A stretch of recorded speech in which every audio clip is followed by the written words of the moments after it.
ملګرو دې وخت کې راغلی ما د پښتنو یوې ډیرې ته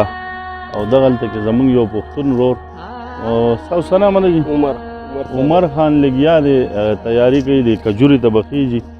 دغه ټوله مرحله به تاسو ته ښیم او د پښتنو ژوند به درته ښیم چې دلته پښتانه څنګه ژوند کوي. دې ځای ته څه وایي د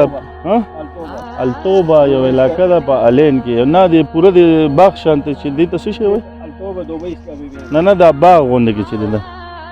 د کجورو د مزره کې ولاړ یو او دلته کې به دا ملګری د کجوري ته خیږي دغه یو پړی دی ورسره په لاس کې دغه ټول پروسس به تاسو ته ښیو انشاءالله الله دې وکړي چې دی په خپل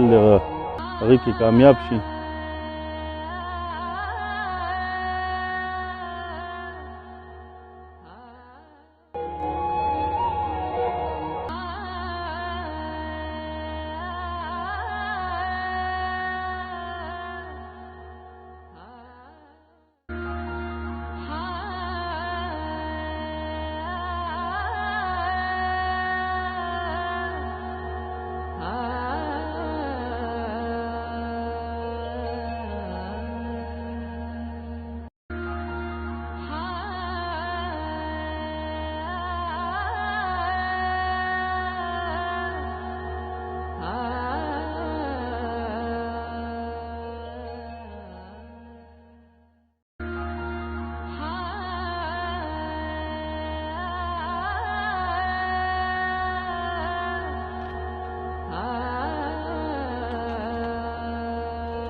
الله دا راته ووایي چې د بره تاسو وختئ که نه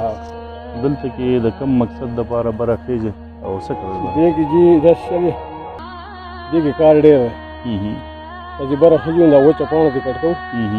اغزی ترې صفا کوو بیا پکې د کجوري کم ګنګوچې چې راوځي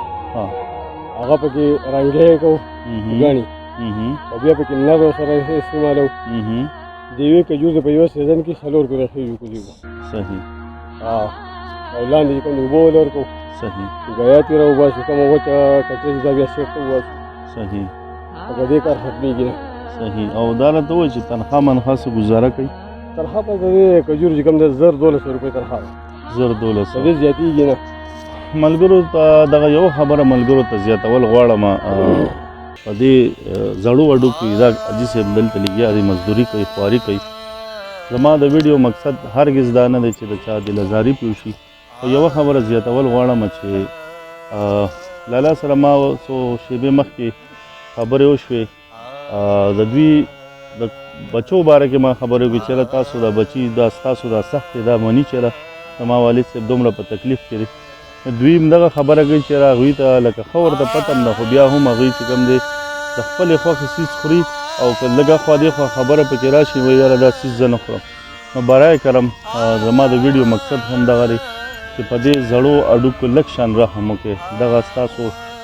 د عمر په اخري سټیج کې دي او په دې زړو اډو کې دي دغه کجورو ته خیږي دومره په سخته دغه مزدوریانې کوي. نو زه بار بار دا یو خبره کوم چې برای کرم که تاسو دغلته هر څنګه ژوند کوئ خو مطلب دا دی چې خپلو والدینو نه دا توقع مه ساتئ چې دوی به دغلته ډېر په آرام ژوند کوي ډېر په سهولت کې به د ټول ویډیو مقصد مې دغه څو خبرې مې تاسو سره غوښتل چې تاسو سره دغه ضروري خبرې شاملې کړم. نور د پاکستان مسافر چې تاسو دلته څومره مسافر راغلي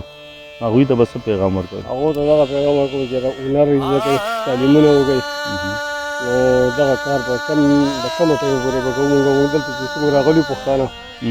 نو د سخت کار نه بل هغه نشته او چا چې هنر او تعلیم یې زده کړی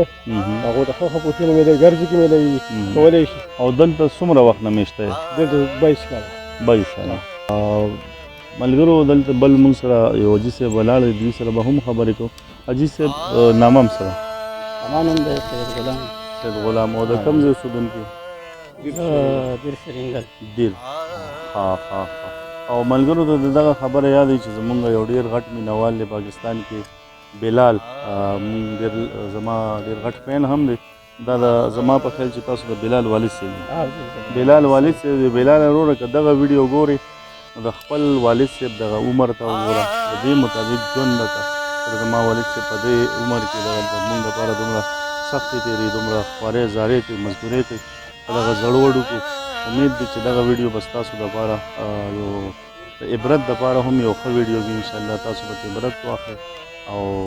دغلته به خپل خواري مزدوري کوئ خپل مشران به هېڅ کله هم په تکلیف کې نه اچوئ څه به وایې مشره زمونږ مینوالو ته به څه وایې اول خو خپل بچو دپاره که څه پیغام وي بس خپلو بچو دپاره دا پیغام دی چې را مونږ نه خو ونه شوه مونږ خو دغسې پاتې شو تعلیم هم ونه کړو ځان باندې محنت ونه کړو که نه اوس عمر زمونږ تقریبا 40 ساله دی او 80 سال بلبلیو په دوه عمر سره وخت اول اختر و چې را د لاسو د خو دغه د مزدوري ده چېرې تعلیم هم کړی وی او نو هغې سره بیا مونږ هنر یې زده کړی وی بیا دا دومره مونږ نه ستړي کېږو ډېره زیاته مننه نورو ته خو دا ځان داسې چې را ټولو نه اول خو دا ده چې الله تعالی مونږ تاسو پیدا کړي یو او خپلې کلمه نصیب کړې ده چې مونږ او تاسې الله تعالی مسلمانان پیدا کړي یو او دغه کلمې سره د دې لاندې مونږ خپله زندګي او ژوند تېروو انشاءالله الله پاک به زمونږ دنیا هم کامیابوي او آخرت هم کامیابوي ډېره مننه جسم ډېره زیاته مننه زما دا درخواست دی یاره د 5 منځونو اهتمام کوئ الله تعالی به ټول سختې به الله تعالی اسانوي انشاءالله ډېره مننه جسم مننه ملګرو زما د ویډیو همدغه یو مقصد و چې تاسو ته په دغه شیشه باندې دې مسافرو حال وښیم چې زمونږ پښتانه وروڼه دلته څه کوي چې هر ځای کې ښاد آباد او بریالي اوسئ د لوی الله په امان